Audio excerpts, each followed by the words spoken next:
अगर पवन सिंह औरत का साथ नहीं दे सकते हैं जिसने 7 साल तक उनके साथ जीवन का उतार चढ़ाव सब देखा, तो फिर पवन सिंह पावर स्टार कहने के लायक नहीं है जी। ये बात जो है पब्लिक कह रही है, ये मैं नहीं कह रही हूँ, ये पब्लिक कह रही है। और मेरा कहना ये है कि पवन सिंह जी, आप दुनिया के हर एक इंसान को माफ करके उसको गले लगा लेते हो। आपको किसी के प्रति मन में कोई द्वेष नहीं रहता है।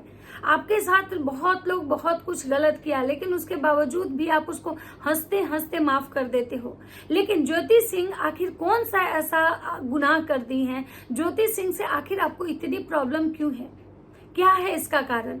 आज तक आपने कभी भी अपने और ज्योति के रिश्ते पे खुल के बात नहीं करी, लेकिन आज तक आप और ज्योति जो है एक ऐसे रिश्ते में बंधे हुए हैं जिस रिश्ते का मतलब उसको क्या ही बोला जाए कि उस रिश्ते को क्या नाम दूं, जहां एक औरत मांग में सिंदूर तो लगाती है, लेकिन उसके बाद भी वो औरत एक विधवा वाला जीवन जीती है। इसको क्या कह सकते हैं?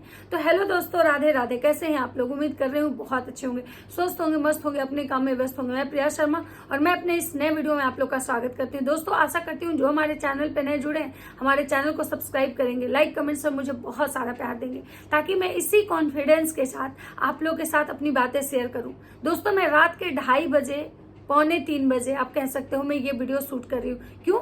ताकि आप लोगों के साथ में अपनी जो पॉइंट ऑफ व्यू है, अपनी जो बातें हैं मन की, वो मैं शेयर करूं कि आज एक औरत इतनी मजबूर हो चुकी है, आज एक औरत इतनी लाचार हो चुकी है कि उसको खुद के पति से बात करने के लिए उसको लोगों के से मतलब बीच से होके गुजरना पड़ा है। उसको अपने पति से वो डायरेक्ट मिल नहीं सकती है, अपने पति से वो डायरेक्ट बात नहीं कर सकती है। ये वही पति हैं जिनका साथ देने के लिए मतलब लोकसभा चुनाव में वो पत्नी धूप में नंगे पांव दौड़ी थी। मतलब सोचिए कि जो औरत अपने पत्नी धर्म को ऐसे निभाई कि लोकसभा चुनाव में वो बिना किसी इफ वट के, बिना किसी किंतु परंतु के वो पवन सिंह जी का साथ दी। लेकिन आज जब उस औरत को पवन सिंह से मिलना है या पवन सिंह से बात करना है, तो पवन सिंह के साथ रहने वाले जो लोग हैं वो उनको डायरेक्ट बात भी नहीं करने दे रहे। मतलब एक औरत की जिंदगी का तमाशा ऐसे बनाना क्या सही है? एक औरत, मोदी जी कहते हैं कि देश में बेटी बचाओ बेटी पढ़ाओ। क्या ज्योति एक बेटी नहीं है? क्या ज्योति किसी की बेटी नहीं है? तो क्या ज्योति के साथ न्याय नहीं होना चाहिए? पवन सिंह के घर में भी बहुत सारी बेटी होंगी, पवन सिंह के घर में भी बहुत सारे, उनके घर में बेटी होगी, उनकी बहन होगी, उनके रिश्तेदार में बेटी होगी, उनके भाई की बेटी होगी। क्या कभी पवन सिंह ये सोचे हैं कि जिस तरह से वो किसी और की बेटी के साथ करें, अगर यही सेम चीज उनकी बेटी के साथ हो, उनके घर की बेटी के साथ हो, तो उनको कैसा लगेगा? तो कभी पवन सिंह जी को मतलब ज्योति सिंह जी के बारे में मतलब सोचना चाहिए कि ज्योति सिंह के साथ आके पवन सिंह ऐसा क्यों कर रहे हैं। भाई पवन सिंह जी, अगर आपको ज्योति सिंह पसंद नहीं है, अगर आपको ज्योति सिंह के साथ नहीं रहना है, तो आप ज्योति सिंह से अलग हो जाइए ना। क्यों ज्योति सिंह को आप ऐसे रिश्ते में रखें कि ना तो वो खुल के जी पाती हैं, ना खुल के वो मर पाती हैं? भाई उनका जीवन तो ऐसे भी नर्क हो गया। एक औरत का जब उसका पति उसको छोड़ देता है, उसका पति उसके साथ नहीं होता, तो उस औरत का जीवन तो ऐसे ही नर्क हो जाता है।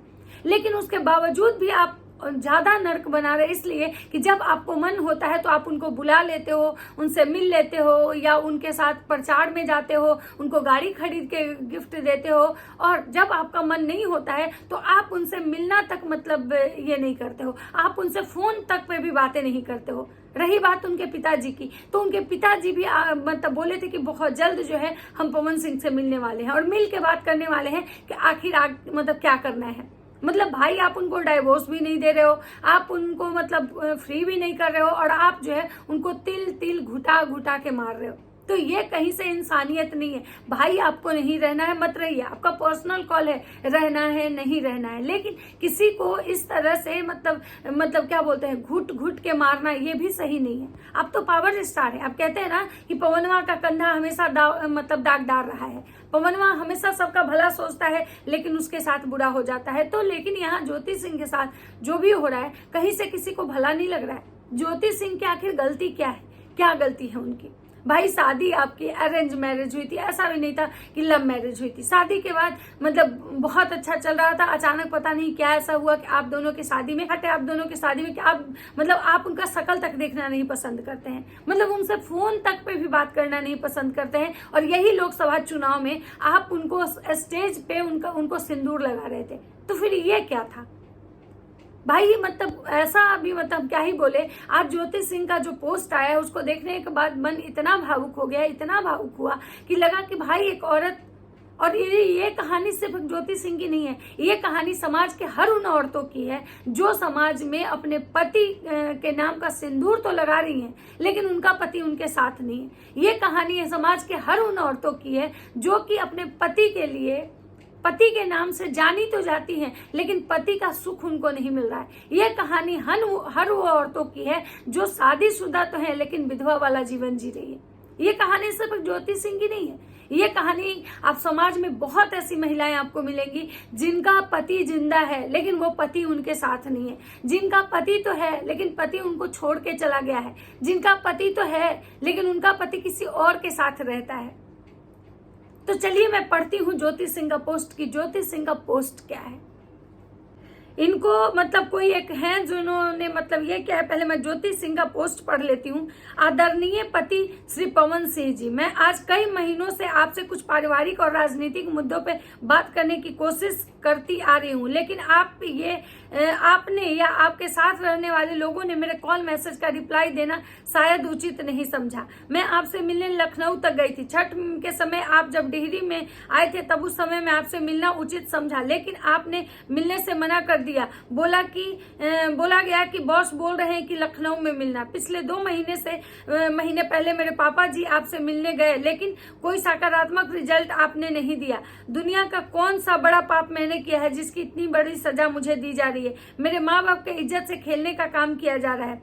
जब मैं आपके लायक नहीं हूँ या नहीं थी तो आपने जैसे पहले मुझसे दूरी बनाया था, आप मुझे वहीं छोड़ देते। मुझे झूठा आश्वासन देकर अपने लोकसभा चुनाव में अपने साथ लाकर आज अपने जीवन की उस चोटी पर खड़ा किया है कि मुझे आत्मदाह के सिवा कुछ सूझ नहीं रहा है। लेकिन मैं ऐसा नहीं कर सकती हूँ क्योंकि मुझे पता है कि मैं आत्मदाह करूंगी तो सवाल मुझे पे ही उठेगा और मेरे माँ बाप पे उठेगा। मैंने तो अपना पतिव्रता पत्नी का धर्म आपके साथ कदम से कदम मिलाकर निभा दिया और अब आपकी बारी है। आप अपना धर्म निभाने का मैं आप से एक विनती करती हूँ कि अगर आप मुझे अपने लायक नहीं समझते हैं या अपनी पत्नी नहीं समझते तो थोड़ा इंसानियत के नाते आप मेरे साथ खड़ा हो जाते तो यही मेरे लिए बहुत बड़ी बात होगी। अभी तक आपने कई विरोधियों को बड़ी बड़ी गलतियों के बाद भी माफी करने का काम किया है, तो मैं तो आपका परिवार हूँ। मुझे तो बहुत बुरा लगता है जब आप वैसे लोगों को गले लगाते हैं। तो सोचिए, एक औरत, एक पत्नी का दर्द है। एक पत्नी ये कह रही है कि भाई अब तो बहुतों को, मैं वही बात बोली कि आपने तो बहुतों को माफ किया है, तो फिर आखिर ज्योति ऐसा क्या पाप की है? अरे भाई ठीक है, आपको उसके साथ नहीं रहना है, मत रहिए, लेकिन जैसे लोकसभा चुनाव में वो आपके साथ खड़ी थी, आज जब वो इलेक्शन लड़ने की बात कर रही है, राजनीतिक मुद्दे पे आपसे बात करना चाहती है और उसको पता है कि अगर पवन सिंह वहां आके खड़े हो जाएंगे तो शायद उसके लिए ये जीत आसान हो जाएगी, तो भाई आप इतना तो मदद कर दो उसका। उस औरत का पूरा जीवन तो बर्बाद हो गया। पूरा जीवन जो होता है ना, एक औरत का जीवन तब बर्बाद हो जाता है जब उसका पति छोड़ के चला जाता है। ज्योति सिंह हंसती हैं, मुस्कुराती हैं, वो जी रही हैं, लेकिन वो सबको लगता है कि वो जिंदा है, लेकिन वो एक जिंदा लाश है। एक औरत का पति जब उसको छोड़ के चला जाता है ना, तो वो औरत जिंदा लाश बन जाती है और उस औरत के मन में बहुत बार एक ख्याल आता है कि खुद को खत्म कर लो, अब कुछ भी नहीं है, सब कुछ खत्म हो गया। और ये एक मर्द के बिना, एक पति के बिना मतलब जीवन जो है ना नर्क हो जाता है। एक पति को ये चीज समझ में नहीं आता है, उसको लगता है कि क्या पति नहीं है तो क्या हो जाएगा। बहुत सारी औरतें ऐसी हैं जो बिना पति के जीती हैं, लेकिन बोलना ये शब्द जितना आसान है उतना ये शब्द आसान होता नहीं है। एक पति के बिना एक औरत का जो जीवन होता है कैसा होता है वो तो भगवान जानते होंगे या वो औरत जानती है जो ये जीवन झेल रही है। आज ज्योति सिंह का ये जो पोस्ट था ना, उसको पढ़ने के बाद यही लगा कि भाई औरत का अपना कुछ अस्तित्व नहीं होता है। औरत हमेशा एक कठपुतली होती है, लोग उसके साथ अपना मन भर खेलता है, उसके बाद उसको फेंक देता है।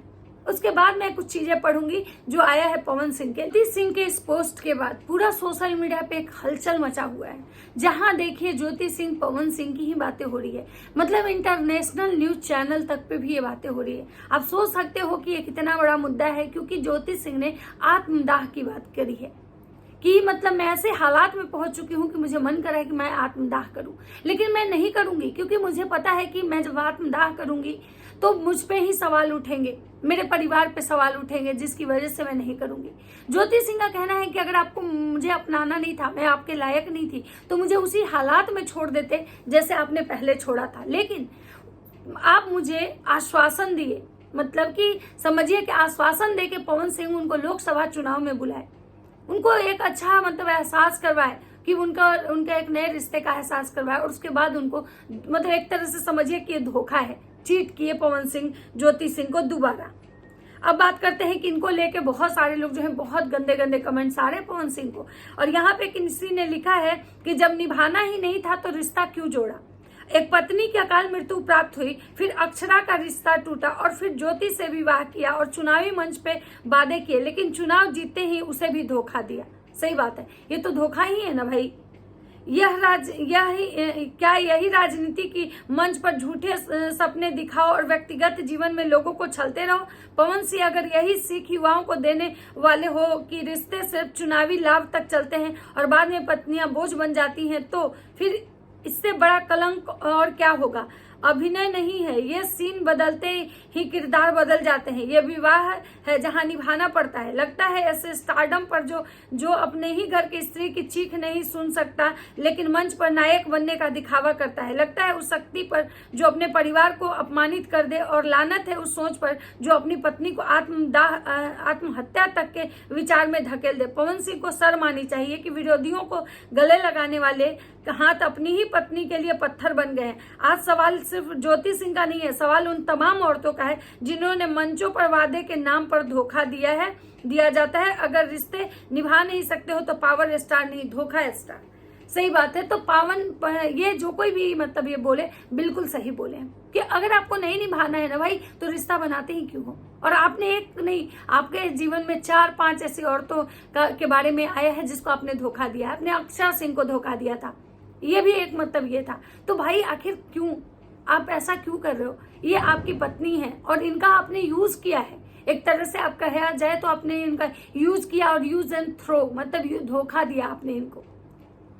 तो पवन सिंह से या मतलब जितने भी दुनिया के तमाम ऐसे मर्द हैं जो ऐसा काम करते हैं, मैं उनसे एक ही चीज कहना चाहूंगी कि भाई तुम्हारे घर में भी बहन बेटी है, याद रखना कर्मा लौट के आता है। आज तुमको भले स्टारडम पैसे के मतलब इसमें नशे में तुम इतने अंधे हो चुके हो कि तुमको रियलिटी नहीं दिख रही है, लेकिन जिस दिन कर्मा लौट के आएगा ना, भगवान जिस दिन हिसाब लेंगे ना, तुम भी खून के आंसू रोगे जैसे तुम आज दूसरे को खून का आंसू रुला रहे हो।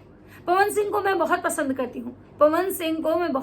करती हूँ, मुझे उनके गाने अच्छे लगते हैं, मुझे उनके डायलॉग अच्छे लगते हैं, लेकिन जहां तक बात पर्सनल लाइफ की रही, उसमें जो कुछ भी वो करते हैं, मैं आज तक कभी भी ये नहीं बोली कि नहीं आप गलत थी। लेकिन जो इनका मतलब आज ज्योति सिंह का जो दर्द, मतलब सोचिए कि एक औरत कितनी मजबूर है कि उसका पति जिंदा है लेकिन वो अपने पति से मिल नहीं सकती है। उसके पति का फोन नंबर है उसके पास, लेकिन वो अपने पति से बात नहीं कर सकती है। सोचिए एक औरत कितनी मजबूर है। और दुनिया में सच बात है कि ये कहानी सिर्फ ज्योति सिंह की नहीं, ऐसी पता नहीं कितनी ज्योति हैं जो कि मतलब समझिए कि रोज घुट घुट के मर रही हैं। तो चलिए एक छोटा सा वीडियो था, मिलते हैं नेक्स्ट वीडियो में। वीडियो अच्छा लगे तो लाइक कमेंट शेयर जरूर कीजिएगा। तब तक सबको बाय बाय।